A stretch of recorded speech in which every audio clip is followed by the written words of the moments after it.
국민의힘 김문수 대선 후보와 무소속 한덕수 예비 후보가 부처님 오신 날 행사가 열린 서울 조계사에서 만났습니다. 국민의힘 후보 선출 이후 두 사람의 첫 대면입니다. 한 후보는 김 후보에게 오늘 중 만나자는 제안을 3차례 했다고 밝혔습니다.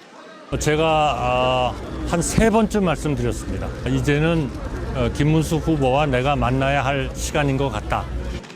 김 후보 측은 이에 대해 한 후보와 곧 다시 만나자고 했다며 다른 발언은 없었다고 설명했습니다. 단일화 논의를 앞두고 신경전도 시작됐습니다. 김 후보 측 비서실장에 내정된 김재원 전 국민의힘 최고위원은 단일화 과정은 희생을 결단한 김 후보가 주도하는 것이 맞다고 주장했습니다.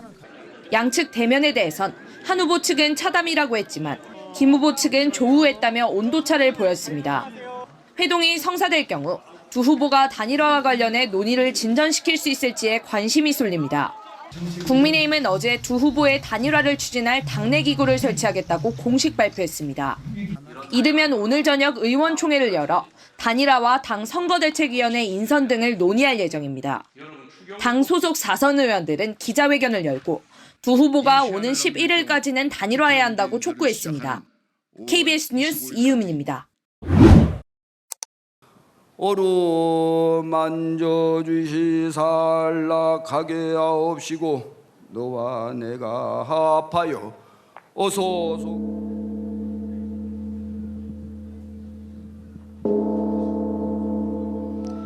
더불어민주당 이재명님,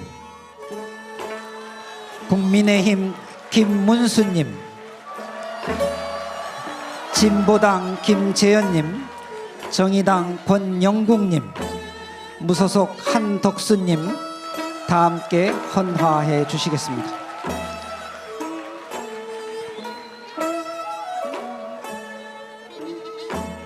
국민들이 행복하고 평안한 삶을 누리는 데 앞장서 주시라는 의미를 담아서 사부대중 여러분 모두 큰 박수로 선전을 기원해 주시기 바랍니다.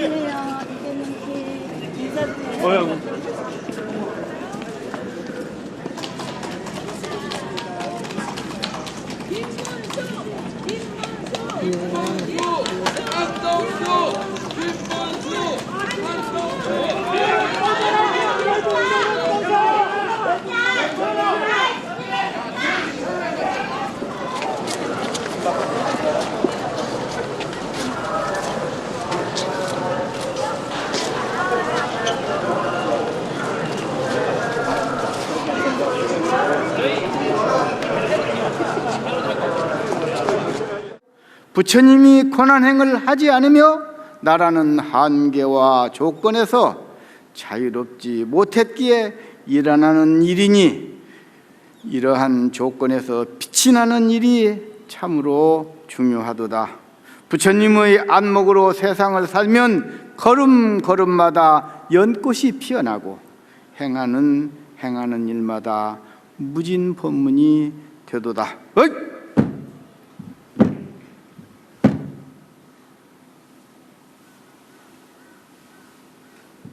온갖 고난 오루 만져주시사 안락하게 하옵시고 너와 내가 지난 1일 한국리서치 등 여론조사기관 4곳이 조사한 전국지표조사 NBS에 따른 차기 대선 가장 3자 대결 여론조사입니다.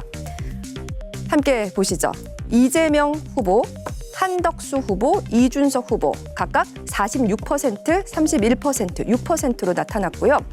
이재명 후보, 김문수 후보, 이준석 후보 대결 시에는 46%, 25%, 8%로 나타났습니다. 그러니까 이재명 후보가 국민의힘 및 개혁신당 후보들과 경쟁한다고 가정했을 때 모두 46%의 지지를 받으며 앞선 것으로 여론조사 결과 나타났습니다. 해당 여론조사는 한국리서치 등 여론조사기관 4곳이 조사한 전국지표조사에 따른 지난달 28일에서 30일 만 18세 이상 남녀 1,000명을 대상으로 진행한 전국지표조사 결과입니다. 더 자세한 내용은 중앙선거여론조사심의위원회를 참조하시면 되겠습니다. 보면 한덕수 전 총리가 국민의힘 후보보다도 김문수 후보보다도 더 높은 수치로 일단 이거 이상으로 그렇게 나왔으니까 그럼 경쟁력이 있다고 봐야 할까요? 이 조사는 두 가지가 반영되지 않은 겁니다. 이제 한덕수 총리의 출마, 그다음에 국민의힘의 그 후보 선출 이게 없었기 때문에 나온 결과고요. 아마 이제 그 국민의힘에서 뭐 비록 그 탄핵 반대파인 김문수 후보가 됐다고 해도 컨벤션 효과라는 게 있습니다. 일단 후보가 되는 것 때문에 좀 약간의 결집이 있을 거기 때문에 이 격차는 조금 달라질 수 있고 또 하나 주목해야 되는 건 뭐냐면 사실 이제 한덕수 후보가 강한 후보다 이렇게 되려면 보수층이 아니고 중도나 진보에서 다른 후보들 보수 후보들을 압도할 정도의 몰표를 갖고 와야 된다. 외연 확장이 되는 후보다 이런 거죠. 이제 그런 면에서 보면 모든 조사 데이터를 저희가 그 자세하게 좀 보면 한덕수 후보가 뭐 김문수 후보라든가 뭐 과거 홍준표 후보라든가 한동훈 후보보다 뛰어났던 점은 뭐냐? 보수층 결집이 좀 많이 됐다는 겁니다. 다른 분들은 상호 간의 어떤 관계 때문에 완전히 이뤄내지 못했는데 이분은 조금 더 그 결집을 좀 빨리 했다는 거고 여전히 저는 그 외연 확장의 흔적은 잘 안 보여서 주말에 그 조사가 아마 진행됐을 것으로 보이는데 이번 주에 좀 발표되는 조사에서 요 격차가 유지가 되는지 좀 봐야 될 것 같습니다. 네. 보수표는 결집했지만 중도를 갖고 와야 된다라는 얘기이신 건데 어떻게 생각하십니까? 저도 비슷한 생각을 합니다. 네. 저게 지금 어느 지지층을 대상으로 한 건지도 일단 봐야 되고요. 룰에 따라서는 뭐 역선택 방지 조항 없이 전 국민을 대상으로 할 수도 있는 것이고 당원 아니면 일반 국민 50대 50으로 할 수도 있고 상황에 따라서 룰은 바뀔 것이기 때문에 어느 지지층을 대상으로 하에 따라서 결과는 좀 달라질 수 있다고 보고 또 예를 들면 뭐 이재명 대표를 넣고 우리 국민의 후보를 쭉 넣었을 때는 이제 한덕수 후보가 가장 많이 나오는 것들이 그 여론조사가 있었지만 그냥 두 분을 놓고 했을 때는 나머지 국민의힘 후보들의 지지가 어디로 다시 결집됐고 어디로 갈지에 대해서는 그건 결과를 좀 지켜봐야 될 문제이기 때문에 본격적으로 두 분만을 놓고 조사한 것은 아직까지 나온 여론조사가 없었던 것 같습니다. 그래서 그 여론조사 결과는 좀 더 지켜봐야 될 것 같습니다. 알겠습니다. 지지율이 이제 단일화라고 하는 것이 이제 과연 이제 누구를 위한 단일화냐라고 하는 부분을 우리가 봐야 되잖아요. 이제 목표가 앞서 뭐 외연 확장 뭐 이런 얘기들 하는데 외연 확장을 하기 위해서는 몇 가지 이제 조건이 갖춰져야 되는 건데 역대 이제 대선 과정에서 보면 그 예를 들면 DJ 비연합의 뭐 김대중, 김종필의 두 후보 상당히 매력적이었죠. 그 다음에 노무현, 정몽준 매력적인 두 분이 이제 했고 그래도 요 근래 뭐 안철수, 윤석열 그나마 좀 이렇게 점수를 준다면 낮은 점수지만 좀 매력 있는 두 후보였다고 하면은 지금에 있는 한덕수, 김문수는 인물로 봤을 때 매력적입니까? 그런 면에서 봤을 때는 상당히 좀 점수를 주기 어려울 것 같고 더 나아가서는 감동 있는 단일화가 돼야 되는 것이죠. 그럼 그 감동은 국민에게 뭔가 비전을 제시해주고 하나로 모을 수 있는 에너지를 만들어내는 감동 있는 단일화가 돼야 되는 건데 과거의 단일화라고 하는 것은 정권 교체라고 하는 DJP 그러면 새로운 시대의 정치 교체라고 하는 노무현 단일화 그 다음에 이제 또 다시 윤석열 뭐 안철수 같은 경우는 이 정권 교체라고 하는 부분이 있는데 이 둘 한덕수와 김문수는 내란 세력의 연장선상에서 이루어진 단일화란 말이죠. 그것은 기득권을 유지하기 위한 단일화이기 때문에 전혀 감동의 포인트가 없다. 그렇기 때문에 저는 외연적 확장이 없는 것이고 그들만의 리그전이 펼쳐질 가능성이 크다라는 것이죠. 그 어떤 감동이 있을 수 있을까요? 저는 그래서 단일화의 효과라고 하는 것은 미미할 것이다 이렇게 보는 것이죠. 그러니까 지금 저 한덕수 후보와 관련된 조사는 그 양자 대결도 발표된 게 있고 삼자 대결도 좀 발표된 것들이 좀 있습니다. 그러니까 이재명, 좀 우리가 본 자료도 그렇죠. 이준석 후보와 같이 이렇게 된 건데 상대적으로 조금씩은 높습니다. 근데 그게 들어가 보면 아까도 말씀드렸지만 보수층을 다른 후보들도 좀 더 일찍 결집시켰다라는 거 외에 중도나 진보로의 확장성은 안 보인다는 점이 하나고 주식도 우리 흔히 그런 얘기 있지 않습니까? 뭐 풍문에 사고 실적 발표 난 다음에 다 판다 그런 얘기인데 실제로 그 한덕수 후보는 언론에서 출마설이 계속 나오고 언론에 막 쓰고 그것 때문에 사실 지지율이 조금 더 높게 나왔을 수 있습니다. 근데 이제 나와서 움직이면서 그렇게 조금 이게 선거에 익숙하지 않거든요. 이제 그러니까 그런 실수들이 나오면 옛날 반기문 총장도 그래서 이제 가다가 그만은 했는데 네. 그런 것들이 나오면 이제 지지율은 다시 재조정 받을 수 있습니다. 네. 그러면 김문수 후보는 상대적으로 그런 거는 뭐 선거는 뭐 많이 치러본 분이니까 좀 차이가 날 겁니다. 네, 네. 그리고 또 시간이 굉장히 촉박하다는 것도 사실 굉장히 큰 변수로 여겨집니다. 선거 일정을 지금 살펴볼게요. 대선 후보 등록 마감일은 5월 11일입니다. 그러니까 오늘로부터 일주일 남은 상황이거든요. 국민의힘은 김문수 후보와 한덕수 전 총리의 단일화 추진 기구를 당내에 설치하기로 했다고 하고 조금 전 김문수 후보가 한덕수 전 총리와의 단일화 시한을 등록 마감일인 11일로 정하는 데 공감한 것으로 알려졌습니다. 일주일 안에 과연 단일화가 가능할까요? 너무 시간이 없습니다. 제가 여기서 그걸 단정적으로 말씀드리기는 어려울 것 같습니다. 다만 10일 안에 맞춰야지만 어느 후보가 이기든 국민의힘 후보로 2번을 달고 선거를 뛸 수 있다는 거에 대해서는 뭐 그건 당연히 정해진 것이기 때문에 네. 뭐 그건 바꿀 수가 없는 것이고 네. 저희들이 계산해 봤을 때 벽보 제출하는 게 14일이고요. 그다음에 공보물이 17일입니다. 뭐 인쇄하고 뭐 이런 것들을 한다면 적어도 10일 뭐 그 언저리에는 후보가 확정이 돼야지만 국민의힘 후보 2번 기호 2번을 달고 어느 후보가 되든지 선거를 뛸 수 있을 것 같습니다. 누구로 단일화가 될까요? 최근에 들어보니까 이제 김문수 후보 캠프 내에서 최근 한 총리와의 단일화를 놓고 한덕수 추대 그리고 김문수 지지 세력이 양분되고 있다라는 말이 나오고 있어서 우리가 처음에는 이제 한 전 총리로 이제 단일화 되지 않을까 이런 예상도 있었지만 또 김문수 후보 측에서도 이제 1위 하니까 또 생각이 달라지는 건가 이런 얘기들이 나오고 있거든요.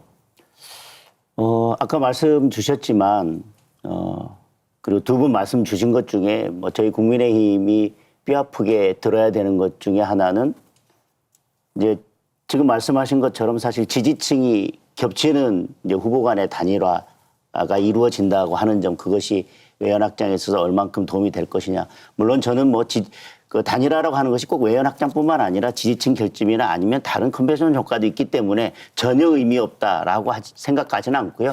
1+1이 뭐 3, 4가 되면 좋겠지만 1+1이 1.2, 1.5만 된다 하더라도 선거에서는 뭐 단 1%라도 마지막 순간에는 소중하기 때문에 저는 뭐 이거 전체가 의미 없다라고 그렇게 생각하지는 않습니다. 다만 아까 말씀하신 그런 지적이 있고 그리고 이제 경선 초반부터 한덕수 총리의 출마 이야기가 나오면서 이제 경선 과정에서 여러 가지 이제 경선 자체가 이제 흥행이 되지 못했던 여러 점들이나 그렇기 때문에 경선 과정에서 저희 이제 김문수 후보 캠프 내에는 김문수 후보를 처음부터 지지하고 끝까지 지지했던 분들도 있고 아까 말씀하셨지만 단일화에 대한 기대 때문에 캠프에 와서 또 같이 돕고 지지했던 분들이 있기 때문에 지금 단일화 과정에서도 뭐 다른 생각들을 가진 분들이 있고 당연히 다른 목소리가 나올 수도 있다고 생각합니다. 그리고 어쩌면 이런 단일화라는 큰 문제, 특히 대선 과정에서 대선 캠프에서 단일화라는 문제에 대해서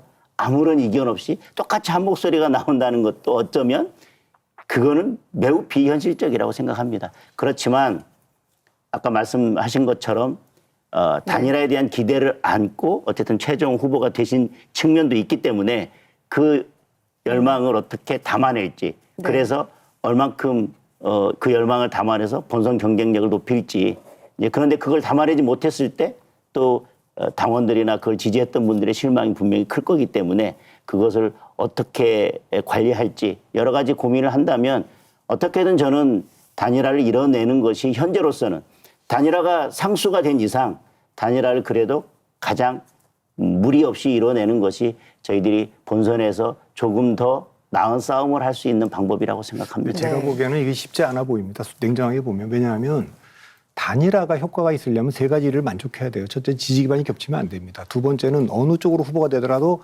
70%의 지지층이 이동을 해줘야 됩니다. 세 번째는 그때부터 이길 수 있다는 그 승산이 있어야 되는데 지금 이 세 가지 다 만족을 못하는 겁니다. 더군다나 무소속 후보와의 단일화라는 게 옛날에 2011년 서울시장 보궐선거에서 박원순 후보가 박영선 후보를 민주당 후보를 꺾고 됐어요. 네, 네. 근데 그때 시간적 여유가 있었고 그걸 입당하라는 요구가 계속 있었습니다. 민주당에서. 근데 입당 안 하고 무소속으로 치렀거든요. 그러니까 그때만 해도 그런 선거가 가능한데 지금은 이제 이 그 한덕수 후보가 선거 경험도 없는 상황에서 실제로 지금 무소속 후보는 기호 문제도 있거니와 선거운동도 이쪽에서 정당히 도와줄 수가 없거든요. 그렇기 때문에 일주일 안에 어떻게든 무소속 후보하고 국민의힘 후보 다시 들어와갖고 입당을 시킨 다음에 전당대회 다시 할 수는 없잖아요. 그럼 이제 전당대회 때문에 법적 문제가 생길 테니까. 그러니까 무소속 후보하고 해서 만일 한덕수 후보가 이기면 들어와서 기호 2번 달아서 내보내야 된다는 건데 그럴 거면 어저께 전당대회 되자마자 바로 직후에 두 후보가 만나서 오늘 이 시간에는 TV 토론하고 내일 모레 정도에 뭐 여론조사라든 이런 식으로 가야 되는데 그런 게 없이 폭넓게 뭐 참여하는 게 좋겠다라는 김문수 후보의 얘기도 있고 기구를 이제 만들었다. 저는 현실적으로 쉽지 않아 보입니다. 어렵다. 저도 이제 단일화를 얘기할 때 이제 선거를 우리가 여러 얘기를 하잖아요. 분석을 할 때 뭐 인물, 구도, 이슈가 적절하게 조합이 돼야 이제 대선을 승리하고 그런데 이 단일화라고 하는 것은 큰 이제 대세론, 바람을 만들어내야 된다는 말이죠. 그런데 과연 이 대세론과 바람을 만들어내야 되는 건데 1+1이 2가 돼야 되는 대세론을 만들어내야 되는 건데 과거의 단일화가 잘못됐을 경우에는 1+1이 1이 되거나 아니면 1+1이 오히려 0이 되는 마이너스가 되는 그런 사례도 있단 말이죠. 그런 면에서 봤을 때는 과연 이제 한덕수와 김문수의 단일화라고 하는 것이 큰 물결을 만들어내고 그다음에 이 물결을 만들기 위해서는 지금 일주일밖에 안 남았습니까? 일주일 동안 그러면 국민들에게 왜 단일화를 하고 우리는 단일화를 위해서 무엇을 할 것이고 그 상품은 무엇이고 그랬을 경우에 국민들에게는 이러한 일들을 우리가 하겠다라고 하는 것을 이제 청사진을 그려줘야 되는 건데 다 단순하게 지금 뭐냐면 이 단일화라고 하는 것은 그냥 단일화예요. 하나. 우리가 불리하니까 약자 연합을 통해서 하나만 내보내자라고 하는 것밖에 없다라는 것이죠. 그러니까 국민들에게 바라봤을 때 어떤 비전력이라든가 국가의 어떤 아젠다라든가 국민이 가야 할 어떤 길이라든가 대한민국이 어떤 길로 갈 거냐에 대한 것이 나오는 것이 아니라 단순한 약자끼리의 연합에 의해서 우리는 단일화만이 할 수밖에 없다라고 하는 것으로 가지고는 국민에게 다가갈 수 없다라는 것이 가장 한계이죠. 그것이 일주일 안에 해결할 수 있겠습니까? 네.